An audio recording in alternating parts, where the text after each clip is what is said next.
One reason for such a high death toll was New York's Governor Andrew Cuomo's disastrous decision to send COVID-positive patients back to nursing homes, where they infected the most vulnerable people in the state. And yet, Governor Cuomo is extremely proud of his worst-in-the-nation performance.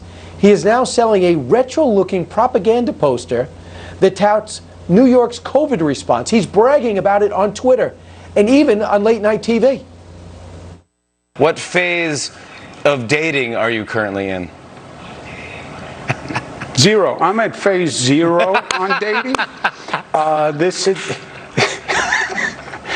There's no duration on phase 0. Yeah, wow. There is no automatic time that you go to phase 1. You could stay at phase 0 for months, by the way. I think New York City will be fully reopened before I get out of phase 0 on dating. I thank you so much for your leadership. You were there for us when we needed you. You still are there. I just wonder how many gym owners and restaurant owners are laughing right now. The performance has been so ridiculous that even CNN is not buying it. Poster includes references to his daughters and a boyfriend, little inside jokes. There are no illustrations, however, of the more than 32,000 dead New Yorkers, the highest death toll by far of any state. No rendering on that poster of criticism that Governor Cuomo ignored warnings, no depiction of the study that he could have saved thousands of lives had he and Mayor de Blasio acted sooner, no painting there on the poster of his since rescinded order that nursing homes take all infected patients in. It's an amazing turn for the network, which of course was joking about the governor during the pandemic, even as it was devastating New York's nursing homes, remember? Now, you know, I've seen you referred to a little bit recently as the love gov, and I'm wondering if that's bleeding into your demeanor at all, making you a little soft on the president. I've always been a soft guy. I am the love gov. I'm a cool dude in a loose mood. You know that. I just say let it go. Just go with the flow, baby, you know.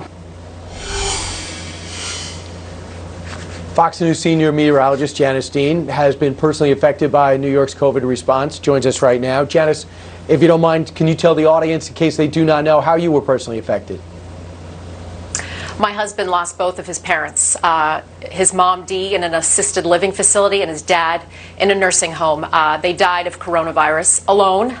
We never had a funeral. We never had a wake. We weren't able to see them before they died. And to see Governor Cuomo on television just this past week talking about his love life and this disgusting poster that is basically a depiction of 32,000 people that died. It's not funny, it's tone deaf, and it makes my heart hurt because we're still mourning our loved ones. And we think that part of the reason is because Governor Cuomo allowed over 6,000 COVID recovering patients into nursing homes for 46 days straight. So Janice, he had a ship. He had the Javits Center, this huge convention center, if you're not from New York. It was all converted by the Army Corps of Engineers at great expense.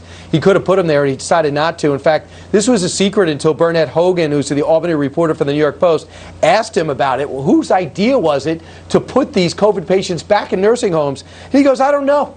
He asked Howard Zucker, I don't know. That's a good question. Howard Zucker is the health commissioner.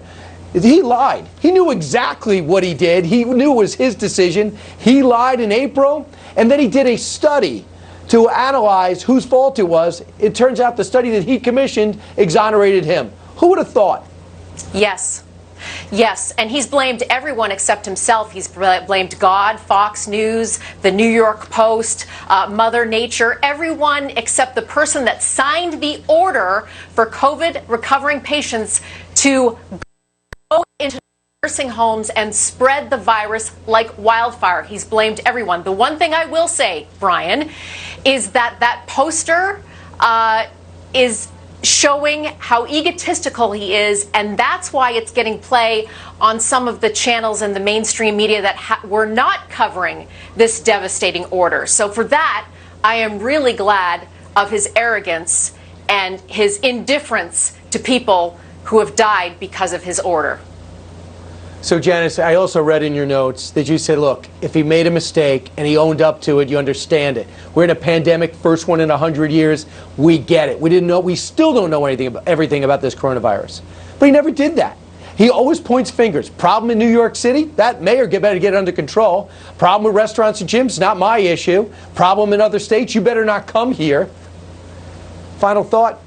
Right. If he had admitted his mistake in the beginning, I would have forgiven him.